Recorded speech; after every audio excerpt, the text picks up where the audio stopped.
Good morning, class. So today we are going to be talking about the development of premature babies. When a mother goes into premature labor, one of two things will happen.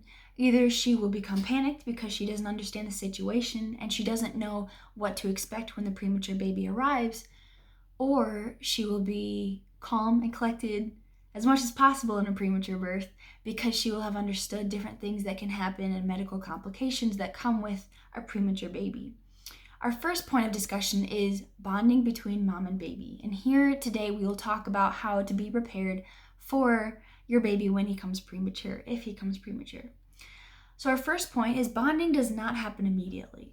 A common misconception is that bonding between a mother and a baby needs to happen immediately or it will affect the baby's development between the mom and the relationship with that. However, with a lot of medical situations that arise with a premature birth, with the baby being underdeveloped or the mother needing immediate medical care, there are different things that get in the way of that mom being able to be with her baby immediately. Our second point is bonding is a long-term process. It is a good thing because if adoptive situations, as I was reading, adoptive situations, the mom isn't going to be there immediately when the baby is born in some cases. So having that long-term process of bonding helps in that situation, as well as the biological mother if there becomes a medical situation where she is not able to be with her child immediately. Care, love, and nurturing, when able, is what strengthens the bond between a mother and a baby. That is our third point. And going along with that, bonding is strengthened more through feeding, which will be able to happen as the baby develops and gets stronger later as it develops. Our second slide is bonding between the father and the baby. Premature births usually cause the father to be the first parent to interact with the baby. The reason for this is because he is more emotionally and physically ready to interact with that baby. The mother sometimes has different complications. She's not ready, or she's weak, or she's tired, or she's just not able to leave the bed. She doesn't have enough strength. So the father, not having that birth experience, he is able mentally and physically and emotionally to be there for that baby. A lot of times they'll also be there to cut the umbilical cord.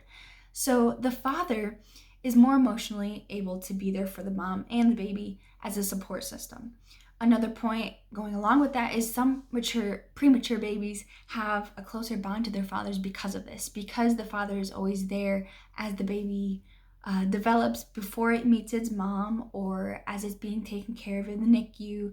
A lot of times they'll have that stronger bond with the dad because that is who they saw first. And I think that's really sweet. Our third slide is the bonding between siblings and the baby. A common thing to happen with siblings is that they resent their sibling with premature births because in their minds as a child, the baby is hurting mommy. And I find it really fascinating studying the siblings and the baby when they come in, when they're brought home or when they visit the hospital. Siblings need to be involved with the baby, or they won't have an attachment to it, or they'll resent it in some kind of way. And a way to make those siblings accept this baby is to have them involved in crafts or projects for the baby, so that when the baby does arrive, they'll have a connection to it and they'll feel happy that the baby is there, even if there are some complications along the way.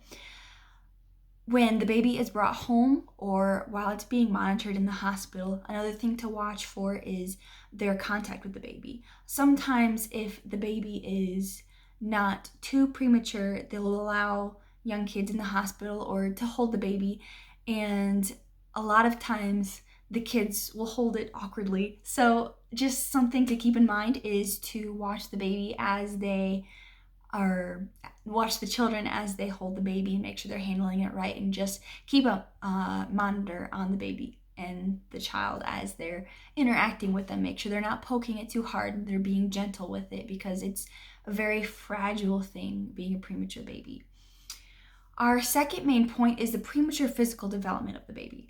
And before 28 weeks, which is kind of like the lowest point of a premature baby, it has the highest survival rate, is 28 weeks. Most bodily actions are impulsive and uncontrolled. Before 28 weeks, the premature baby has little to no muscle control, and stamina, so it has movements are usually involuntary. The limbs are limp. If you pick up a baby's arm, it's just gonna fall. It doesn't have a lot of control of their legs or arms or their neck. Nothing moves on its own accord in a way. Another point is that they sleep almost 100% of the time. Wouldn't that be nice? A lot of the times, the REM cycle in an adult sleeping, when they dream or like twitching movements and stuff like that, a lot of the premature baby sleep is that type of sleep or style of sleep, is the REM cycle.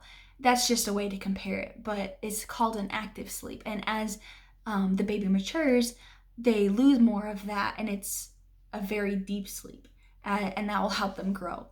Other bodily actions in a 28-week-old baby would be reflex smiling. They're not controlling that, it's just a muscle spasm, startling movements, and non-nutritive sucking during sleep. It's a kind of, it has no value for them when they're eating. It doesn't affect them eating. It's just more of they're learning in a way to use that muscle, which will help them later to eat.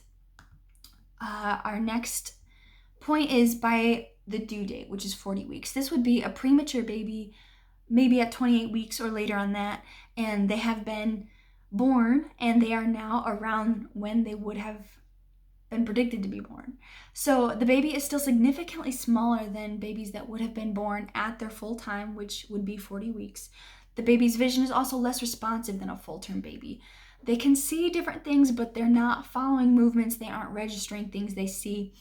Full maturity can be determined by the controlled breathing and the heartbeat of the baby. Their muscles are more controlled. They're performing certain leg and arm movements. It's still spastic. It's not completely controlled, but it is more of they're recognizing that they can move. Their muscles are more developed.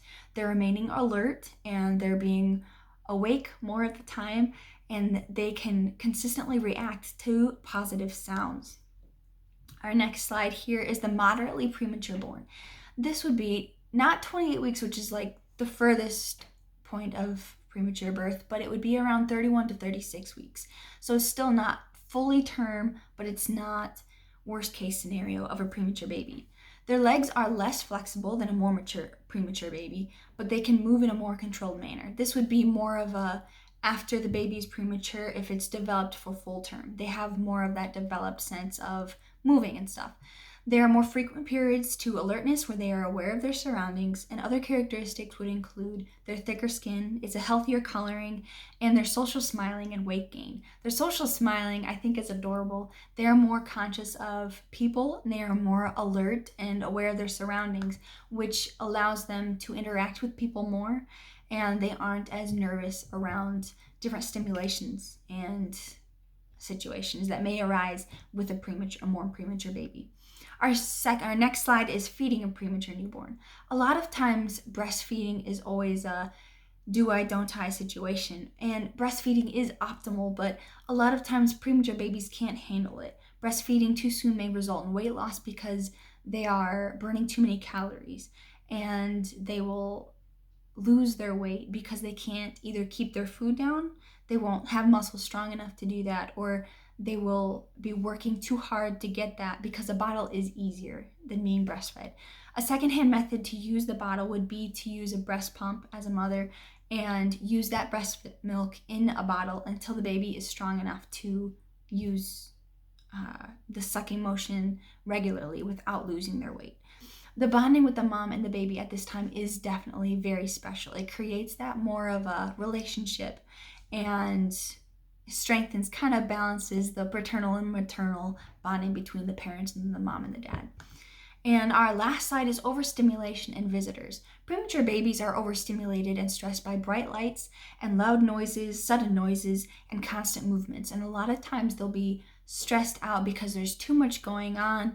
And visitors are permitted, but a lot of times too many visitors can overstimulate the baby and stress them out. And when that happens, overstimulation results in an uncontrollable crying or rational fears with things that remind them of that situation. So regulated stimulation and a lot of affection are encouraged for the baby's development and stuff, but it needs to be monitored, and it can't be too much or the baby will overreact to it. And a lot of times with that overstimulation, they lose focus on things that we would think as normal, like breathing or their heartbeat, and it'll become spastic or they will stop breathing. And so a lot of times it is very important to, in the first weeks of the child being home, the baby needs to have a calm environment and quiet as much as possible, and to understand that the baby needs lots of nurture and care, one-on-one time, as well as time to sleep and grow because they are so underdeveloped. So hopefully this helps, and it is a better understanding of a premature baby and the development and what to expect as they are developing, different stages of development in the premature baby's life.